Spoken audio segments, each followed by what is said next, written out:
తెలుగు వచ్చిన అమ్మాయిల కన్నా తెలుగు రాని అమ్మాయిలనే మేము ఎక్కువగా లవ్ చేస్తుంటాం. ఎందుకంటే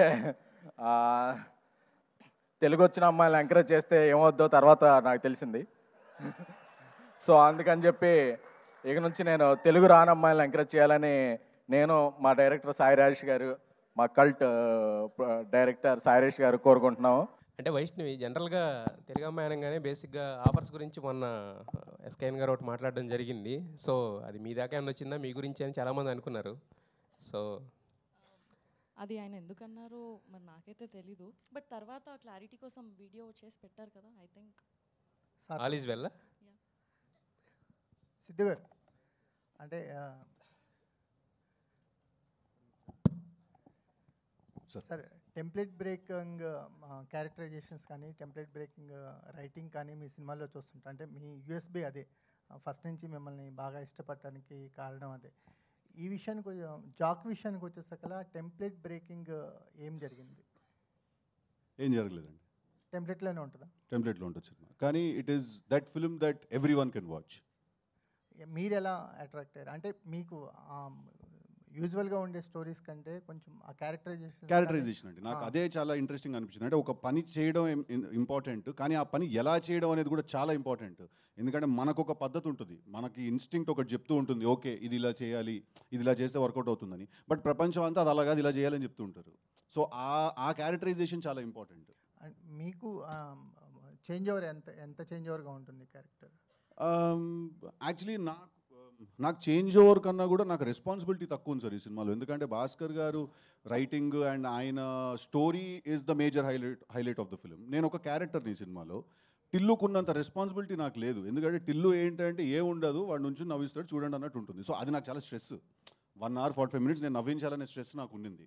బట్ ఈ సినిమాకి అలా కాదండి, ఎంటర్టైన్ చేస్తూనే ఉంటాను, but at the same time there is a very big story that is happening. Vaishnavi గారు, మీ క్యారెక్టర్ ఎంత రెస్పాన్సిబుల్, అంటే ఎంత స్టోరీని ముందుకు తీసుకెళ్ళడానికి మీ క్యారెక్టర్ ఎంతవరకు పొటెన్షియల్ క్యారెక్టర్ అనుకోవచ్చు? నేను యాక్చువల్లీ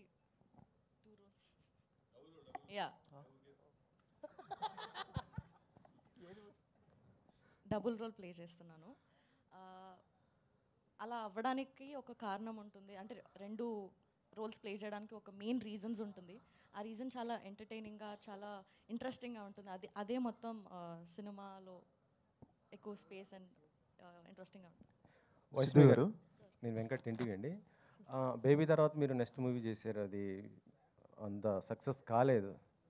సో దీనిపైన ఎలాంటి కేర్ తీసుకున్నారు? అంటే ఒక హీరోయిన్కి నెక్స్ట్ ఒక ఫ్లాప్ పడ్డదంటే మళ్ళీ అవకాశాలు రావడం చాలా కష్టం కదా. సో దీన్ని ఎలా చూస్ చేసుకున్నారు? సార్ అంటే సినిమా సక్సెస్ కాకపోవడం అది అంటే నేను అంత ఆలోచించే మెచ్యూరిటీ అంటే ఎక్స్పీరియన్స్ లేదు సార్ ఇంకా నాకు. బేబీలో నేను క్యారెక్టర్ వరకు చూశాను, ఆ సెకండ్ సినిమాలో కూడా క్యారెక్టర్ వరకు చూశాను. అది నాకు చాలా ఇంట్రెస్టింగ్గా, చాలా స్కోప్ ఉన్నట్టుగా అనిపించింది. ఇందులో కూడా నేను అదే చూశాను, నా క్యారెక్టర్ చాలా ఇంట్రెస్టింగ్గా, చాలా స్కోప్ ఉంది అండ్ పర్ఫామ్ చేయడానికి నాకు చాలా ఎక్సైటింగ్ అనిపించింది. సో నేను మోస్ట్లీ క్యారెక్టర్ పైనే నేను సెట్ అవుతానా, నన్ను నేను చూసుకోగలుగుతానా అండ్ నేను బాగా చేయగలుగుతాను అన్న దానిపైన ఫోకస్ సార్. బేబీ ప్రొడక్షన్స్లోనే మళ్ళీ మీరు ఆనంద్ గారికి సినిమా అన్నారు, కానీ మళ్ళీ ఇంతవరకు ఏం అప్డేట్ లేదు, ఏంటి అది? అన్ఫార్చునేట్లీ అది ముందుకు వెళ్ళలేదు సార్. బట్ మేబీ ఫ్యూచర్లో ఇంకా ఏదైనా వస్తే I'm looking forward to do. I always had a great experience working with them. So అంటే ఎస్కేఎన్ గారితో అంటే ఆ ప్రొడక్షన్తో అయితే మీకైతే ఇబ్బంది లేదు కదా?